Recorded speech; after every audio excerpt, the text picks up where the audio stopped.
प्रधानमंत्री नरेंद्र मोदी ने इंदिरा गांधी स्टेडियम में चेस ओलंपियाड की मशाल की शुरुआत की। उन्होंने मशाल 5 बार के विश्व चैंपियन रहे विश्वनाथ आनंद को सौंपी। ये मशाल देश के 75 शहरों से होते हुए महाबलीपुरम पहुंचेगी, जहां 28 जुलाई से 44वें चेस ओलंपियाड का आयोजन हो रहा है। पीएम मोदी ने कहा कि उन्हें गर्व है कि शतरंज के इतने बड़े अंतर्राष्ट्रीय इवेंट को उसके जन्म स्थान में आयोजित किया जा रहा है। पीएम मोदी ने कहा कि खेलो इंडिया के जरिए प्रतिभाओं को न सिर्फ तलाशा जा रहा है बल्कि तराशा भी जा रहा है। इन खेलों के जरिए 2024 के पेरिस ओलंपिक और 2028 लॉस एंजल्स ओलंपिक को लक्ष्य बनाकर काम किया जा रहा है। भारत चेस ओलंपियाड गेम्स को होस्ट भी करने जा रहा है।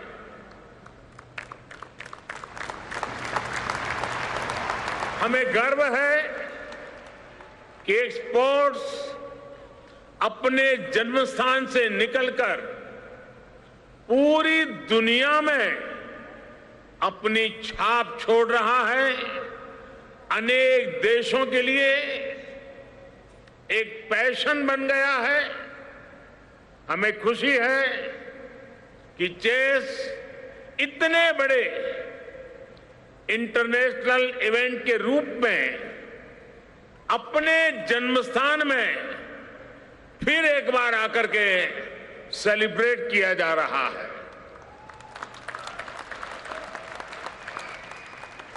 भारत सदियों पहले चतुरंग के रूप में इस स्पोर्ट की मशाल पूरी दुनिया में गई थी। आज शतरंज की पहली ओलंपियाड मशाल भी भारत से निकल रही है। आज जब भारत अपनी आजादी के 75 वर्ष मना रहा है, अमृत महोत्सव मना रहा है, तो ये चेस ओलंपियाड, ये मशाल भी देश के 75 शहरों में जाएगी। मुझे इंटरनेशनल चेस फेडरेशन FIDE उनके इस फैसले पर भी बहुत खुशी है। FIDE ने यह भी तय किया है कि प्रत्येक चेस ओलंपियाड गेम्स के लिए टॉर्च रिले भारत से ही शुरू करेगी। ये सम्मान न केवल भारत का सम्मान है बल्कि शतरंज की इस गौरवशाली विरासत का भी सम्मान है। मैं इसके लिए FIDE और इसके सभी सदस्यों का अभिनंदन करता हूं।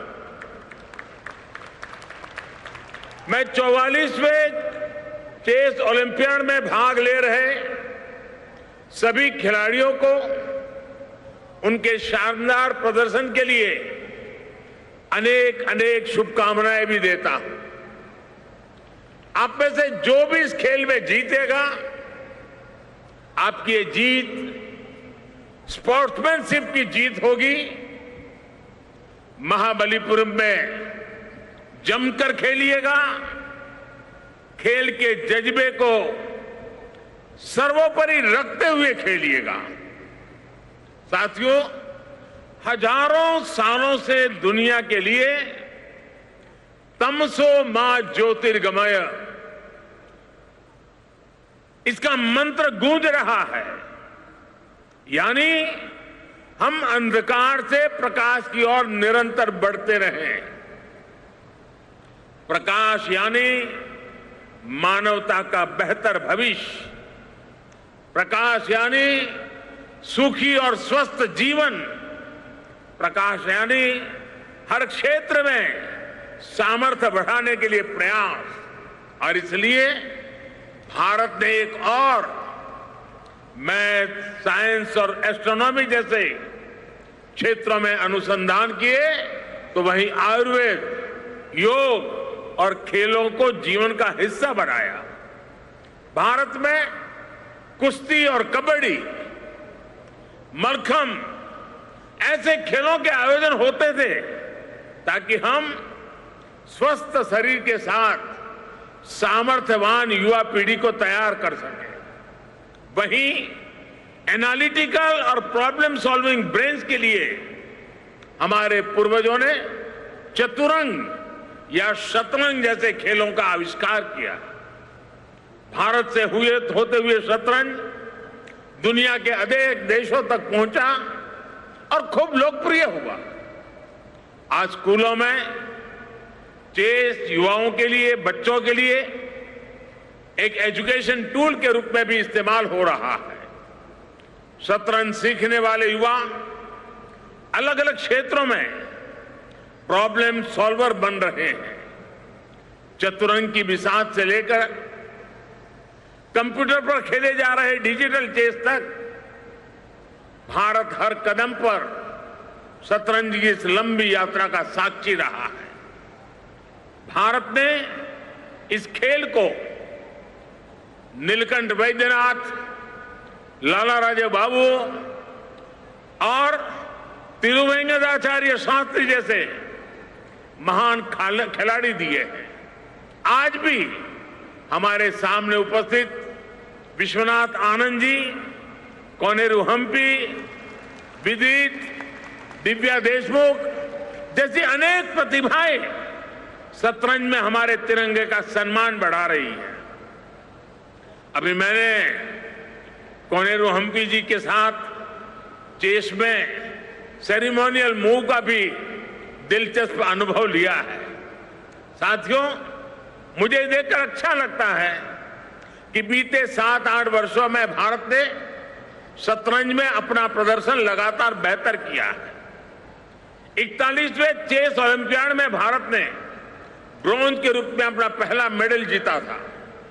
2020 और 21 के वर्चुअल चेस ओलंपियाड में भारत ने गोल्ड और ब्रॉन्ज भी जीता है। इस बार तो अब तक की तुलना में हमारे सबसे ज्यादा खिलाड़ी चेस ओलंपियाड में शामिल हो रहे हैं। इसलिए मुझे आशा है कि इस बार भारत मेडल्स के नए रिकॉर्ड बनाएगा। जैसी मेरी आशा है, आप सबकी भी है ना। साथियों, मैं शतरंज का बहुत जानकार तो नहीं हूं, लेकिन इतनी समझ है कि शतरंज के पीछे छिपी भावना और इसके नियमों के मायने बहुत गहरे होते हैं। जैसे शतरंज के हर मोहरे की अपनी यूनिक ताकत होती है, उसकी यूनिक क्षमता होती है। अगर आपने एक मोहरे को लेकर सही चाल चल दी, उसकी ताकत का सही इस्तेमाल कर लिया, तो वो सबसे शक्तिशाली बन जाता है। यहां तक कि एक प्यादा, यानी जिसे सबसे कमजोर माना जाता है, वो भी सबसे ताकतवर मोहरा बन सकता है।